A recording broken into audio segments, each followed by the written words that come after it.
इब्राहीम इब्ने अदहम रहमतुल्लाह अलैह, बहुत हमारे बड़े बुजुर्ग गुजरे हैं। एक आदमी आए, हजरत से अर्ज किया, हजरत मुझे कोई ऐसा तरीका बताएं कि मैं गुनाह भी करूं और अल्लाह के अजाब से बचता भी रहूं, अल्लाह न पकड़े मुझे, हिसाब किताब भी न हो, गुनाह भी करता रहूं। तो हजरत तो अल्लाह वाले थे, वो डांटा नहीं, उन्हें समझा, प्यार मोहब्बत से बिठा के फरमाया उनसे कि एक तरीका ये है कि आप गुनाह ऐसी जगह करें कि अल्लाह की नज़रों से छुप जाए, अल्लाह न देखे, आप कोई ऐसी जगह ढूंढिए।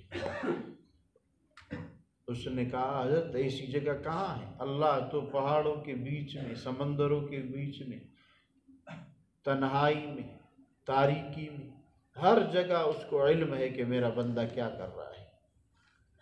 तो ये मैं नहीं कर सकता कि अल्लाह पाक को पता न चले और मैं गुनाह कर दूं। दूसरा हजरत ने फरमाया, अगर ये नहीं हो सकता तो ऐसे कर लो कि अल्लाह पाक के रिज़्क़ को न खाओ जो अल्लाह ने दिया है, फिर गुनाह करो।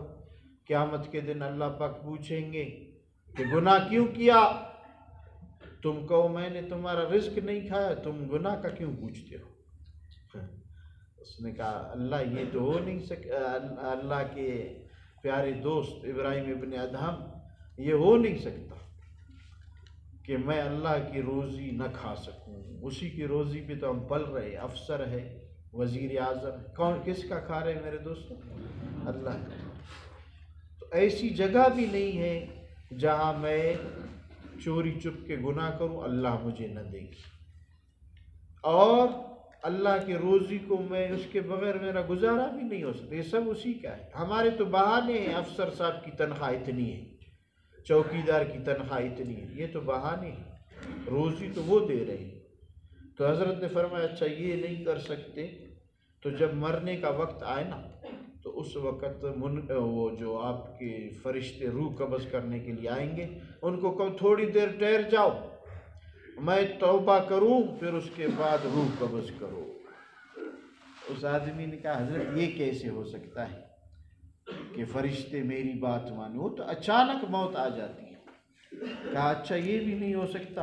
हज़रत ने फरमाया, फिर ऐसे कर लो, इस ज़मीन और आसमान से निकल जाओ, अल्लाह की मिल्कियत है ना ये, अल्लाह की मिल्कियत से निकल के गुनाह कर लो, कल क़यामत के दिन अल्लाह पूछेंगे तो बताओ मैंने आपकी मिल्कियत में गुनाह ही नहीं किया, मुझसे क्यों पूछते हो? उसने कहा, अल्लाह हज़रत मैं अल्लाह की इस मिल्कियत से कहाँ निकल सकता हूँ? सारी मिल्कियत उसी की है, सारी ज़मीन उसी की, सारा आसमान उसी के, सारे समंदर उसी के।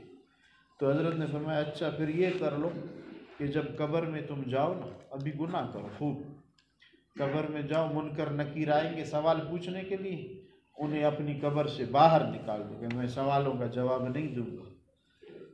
उसने कहा, हज़रत ये भी तो बहुत मुश्किल है, हो नहीं सकता। हज़रत ने फरमाया, फिर एक बात और है आखिरी, ऐसे कर लो, क़यामत के दिन अल्लाह पाक जब इन गुनाहों की वजह से, तुम अभी गुनाह करो, इन गुनाहों की वजह से जहन्नम का फ़ैसला करे और फरिश्तों को कहे इसे जहन्नम में डाल दो, ये बदबख्त हो गया, गुनाह कर रहा था, तो तुम कहना कि मैं ज़िद्दी हूँ, मैं मुतकब्बिर हूँ, मैं आज जहन्नम नहीं जाऊँगा, अपना ज़ोर दिखाना।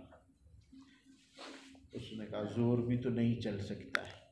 तो हज़रत ने फरमाया कि फिर जब इतने आजिज़ हो और इतने मोहताज हो और हर हर लम्हा, हर हर नेमत में उस पाक ज़ात की मोहताजी है, तो उस पाक ज़ात को गुनाहों से क्यों नाराज़ करते हो? उसे नेकी से राज़ी